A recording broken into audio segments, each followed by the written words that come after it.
नमस्कार, मैं हूं अर्जिता मिश्रा। आप देख रहे हैं सी न्यूज़ भारत। कोरोना महामारी से जहां आज पूरे विश्व में सभी देश परेशान हैं, वहीं कोरोना के कारण पिछले 4 महीने से भारत नेपाल की सीमा पब्लिक मोमेंट्स के लिए सील है। ऐसे में बहनें रक्षाबंधन के अवसर पर भाइयों को राखी बांधने नेपाल से भारत या भारत से नेपाल नहीं आ जा पाएंगी। इससे सीमा से सटे क्षेत्रों की बहनें मायूस हैं। इन बहनों का कहना है कि भारत और नेपाल का संबंध रोटी बेटी का है, जिसको देखते हुए भारत और नेपाल की सरकारों से मांग की है कि रक्षाबंधन के दिन बॉर्डर को खोल दिया जाए, जिससे उनके भाइयों की कलाइयां सूनी ना रहें। आइए देखते हैं ये खास रिपोर्ट। रक्षाबंधन के पर्व में जहां बहनें अपने भाइयों की कलाई में राखी बांधकर इस पर्व को बड़ी धूमधाम से मनाती हैं, लेकिन कोरोना महामारी के कारण इस बार भारत नेपाल सीमा सील होने के कारण हजारों बहनें नहीं बांध पाएंगी अपने भाइयों के कलाई में राखी। हम आपको बता दें कि भारत और नेपाल का संबंध रोटी और बेटी का है और नेपाल की लड़कियों की शादी भारत में तो भारत की लड़कियों की शादी नेपाल में हुई है। लेकिन इस बार बॉर्डर सील होने के कारण दोनों देशों की बहनें अपने अपने भाइयों को राखी नहीं बांध पाएंगी। हर साल रक्षाबंधन के मौके पर भाई बहन भारत और नेपाल आते जाते रहे हैं, लेकिन ऐसा पहली बार होगा जब वे सीमा नहीं पार कर पाएंगे। भारत नेपाल के बीच तनाव और कोरोना के कारण सीमा का सील होना इसकी मुख्य वजह है। लॉकडाउन के बाद दोनों देशों की सरकारें बॉर्डर को सील कर चुकी हैं, लेकिन रक्षाबंधन पर्व के अवसर पर सीमावर्ती लोगों का कहना है कि कम से कम रक्षाबंधन पर्व को देखते हुए उस दिन बॉर्डर को खोल दिया जाए, जैसे सदियों से चले आ रही परंपरा बनी रहेगी और दोनों देशों की संस्कृति और संबंधों को मजबूती मिलेगी। मेरा नाम नंदिनी गुप्ता है। मैं नेपाल की रहने वाली हूँ।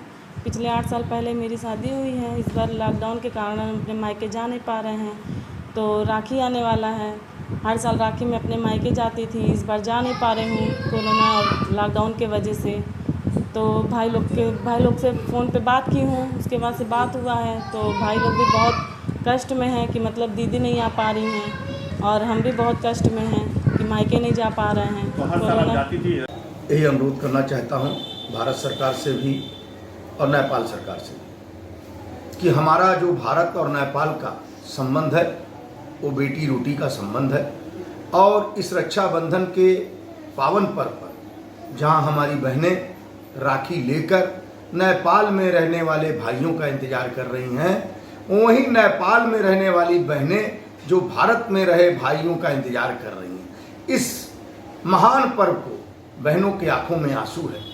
मैं दोनों सरकारों से ये निवेदन करूंगा कि एक दिन के लिए कोई ऐसा हल निकालें जिससे बहन और भाई के इस पवित्र रिश्ते को मजबूत किया। रक्षाबंधन का त्यौहार बहुत ही पुनीत और पवित्र त्यौहार है।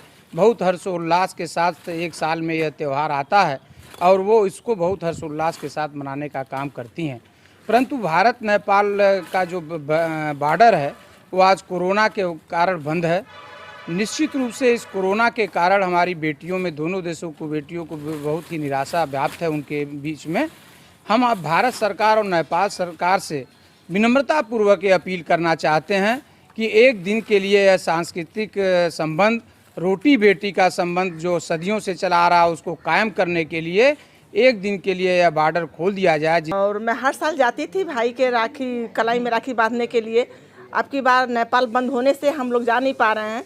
मेरे भाई का कलाई सोना है और मैं ही चाह रही हूँ इंडिया और नेपाल दोनों सरकार से कि एक दिन के लिए अगर नेपाल वो खुला छोड़ दें तो हम लोग भाई के हाथ में कलाई में हम लोग राखी। भारत नेपाल का जो रोटी बेटी का संबंध है, यहाँ से हमारी बहनें वहाँ नहीं जा पा रही हैं, चाहे वहाँ से यहाँ लोग नहीं आ पा रहे हैं।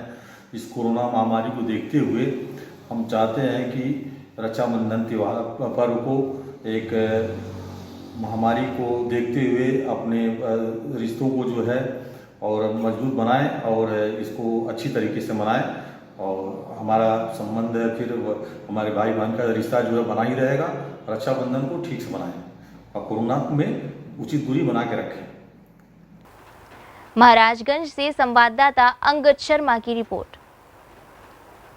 खास रिपोर्ट में फिलहाल इतना ही। देश दुनिया की तमाम खबरों के लिए बने रहिए सी न्यूज़ भारत के साथ। हर खबर आपके साथ, आपके हाथ।